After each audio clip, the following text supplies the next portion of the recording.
Ladies and gentlemen, His Excellency Benigno S. Aquino III, President, Republic of the Philippines.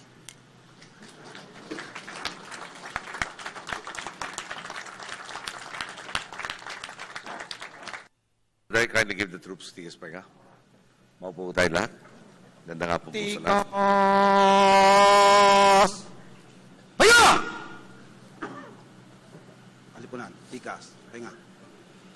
Secretary Voltaire Gasmin, Secretary Sani Coloma, Chairman Francis Tolentino, General Manuel Bautista, Major Service Commanders Lieutenant General Lauro Catalino del Cruz, Vice Admiral Jose Luis Alano, Lieutenant General Noel Cabañez, Rear Admiral Rodolfo Aisorena, Commandant of the Philippine Coast Guard, former PSG Group Commander Brigadier General Ramon Chito Mateo Dizon and Mrs. Joan Dizon.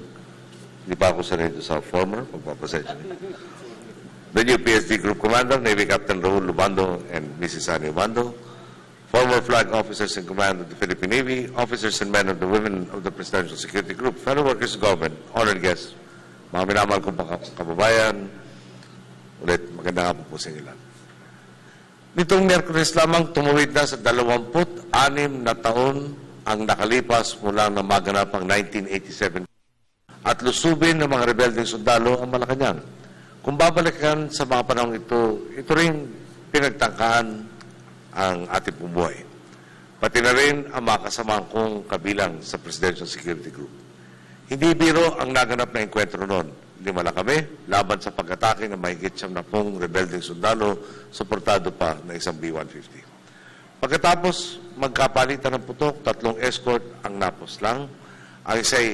Ang isang nabuhay ay tinamaan pa sa kanyang mata at 3 bala ang dumapo or pumasok sa kanyang ulo. Hanggang ngayon, may bala pang nakabaon pati sa aking sarili. Nagsisilbi itong paalala, hindi lamang sa katotohanan sa isang iglap ay maaari tayong bawian ng buhay, kundi sa tapang, katapatan at karangalan ng Presidential Security Group sa serbisyo. Ngayong ako na ang naatasan ng sabay ng Pilipino na mamuno sa bansa, buong loob kong masasabing sa bawat sandali ng panunungkulan ay ganitong antas din ng serbisyo ang pinapamaras ng kasalukuyang Presidential Security Group. Hindi lamang sa pag-aangalaga sa aking at sa aking personal at opisyal na pamilya, kundi pati na rin sa bandila at sa buong sambayan ng Pilipino. Noong pamang administrasyon ng aking ina, hanggang ngayon sa paghakbang natin sa Trinidad, naging katuwang ko at kabalikat si Brigadier General Ramon Mateo U. Dizon. Bilang Group Commander ng PSG, nakasama ko siya sa tinatayang 3,037 security operations sa loob at labas ng bansa. Kaya pala si Major Bahia kung minsan ay parang namumutla. Marami na pala tayo napuntahan sa loob ng 3 taon. Susuriin nyo, halos 3 engagement pala yan araw-araw.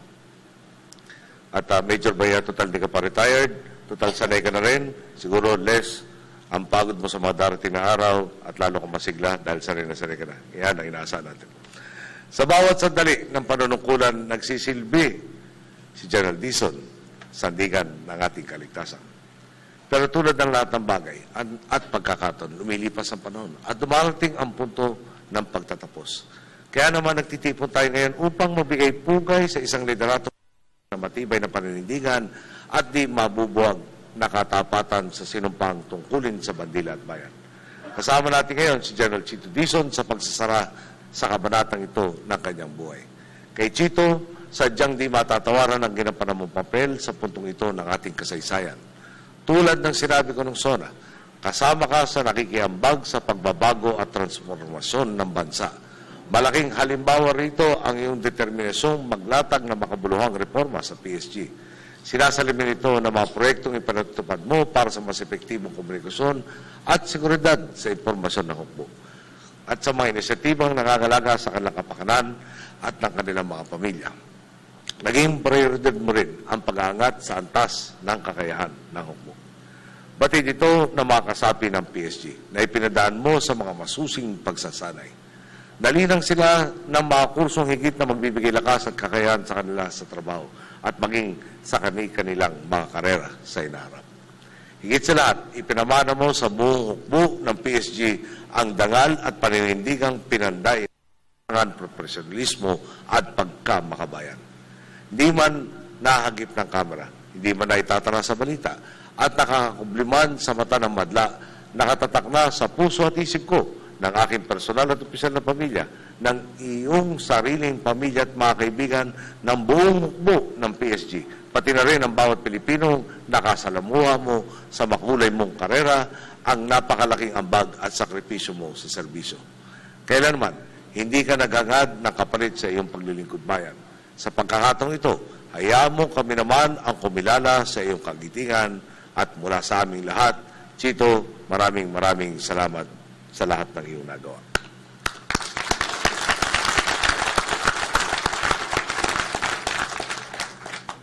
Tiwala akong sa pagbaba mo sa pwesto ay maipapasa mo at higit pang mapapagyaman ng susunod sa iyo ang ipinunla mo mga reforma sa PSG. Dito alam kong maasahan ko si Navy Captain Raul Ubando. Ito nga po ang unang pagkakataong ititimon ng isang Navy sailor ang PSG at kumpiyansa tayo sa paglalayag ng hukbo sa mga susunod na taon. Kay Captain Ubando, buo ang loob kong magiging maayos ang pagpapalit atas na ito sa liderato ng PSG. Dahil bukod sa husay at integridad mo sa serbisyo, ay matagal ko na rin ipinagkakatiwala ang buhay ko sa iyo. Alam nito na marami sa iyong mga kasamaan.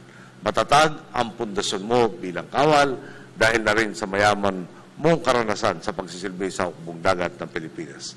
At hindi lamang ito pinatutunayan ng kaliwat ka ng parangal na nakakabit sa iyong pangalan, kundi maging ng respeto at pagkilala sa iyo ng mga kapwa mong kawal. Panatag ako sa pangungunahan mong bagong liderato sa PSG. Ngayon po, nangalahati na ang aking termino bilang Pangulo. Hindi magtatagal, ako naman ang kailangan dumaan sa change of command. Mga 2 years and 10 months na lang po yan. At ipapasa ang pamumuno sa kung sino man ang pipiliin ng sambayan ng Pilipino na susunod sa akin. Simple lamang ang pangarap ko. Ang mayabot ang pamalang ito na mapayapa at puno ng dangal. Nasa pagbaba ko sa entablado sa 30 ng Hunyo, 2016, ay makakalingon ako at masasabing iiwan ko ng mas maayos at mas maunlad ang Pilipinas na aking dinatan. Kay General Dizon, alam kong iiwan mo ng mas maayos at maunlad ang dinatan mo. Taas no pong may papasa ang isang PSG na hindi lamang may marangal na pangalan, kundi may matatagding pamunuan. Kay Captain Ubando naman, mamanahin mo ang isang hukbong hinubog ng dedikasyon at dignidad. Tiwala akong kapag ikaw naman ang magpapasa ng bandila ng PSG sa susunod sa iyo, titiyakan mo ring mas maayos at mas maunlad ito sa dinatan mo. Sa buo-buo naman ng Presidential Security Group, patuloy nating sulong ang tuwid na daan sa nalalabi pa mga taon ng ating administrasyon.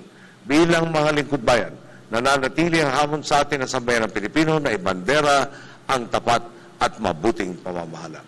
Huwag nating bibigayin ang ating mga boss. Pangunahan at igabay natin sila sa landas ng ganap at malawakang pagbabago ng Pilipinas. Bago po ako magtapos, siguro isa sa mga unang pagkakataon na nakasama ko si Chito.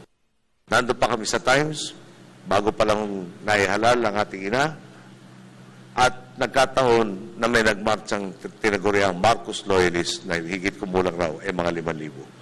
Si Chito ay nadaan lang noong araw na yon, nakasibilyan, at yung security complement ng nanay ko, kung di ako nagkakamali, hindi ko siguro lalampas ng 20 katao, haharapin namin yung 5,000. Tiyempo-tiyempo dumating si Chito, nasabi rin sa kanya yan, at si Chito, walang alinlangan, walang reklamo, walang pagsasalita ng nervyos, binuksan yung kanyang sasakyan, nagsuot ng kanyang mga kagamitan, at naganda kami kung sakasakali kami dalawin ng 5,000 yon.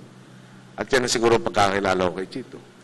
Trabaho ng trabaho, hindi madada, may aksyon, no? Tinutupad ang pangangailangan at talaga naman nakahalubilo sa maraming makasaysayan na yugto ng ating pambansa. Tularan po natin ang isang tao na talagang handa at tunay na naglingkod sa kanyang kapwa. Kaya Chito, mula sa aming lahat, maraming salamat. Magandang hapon po. Maraming salamat sa lahat.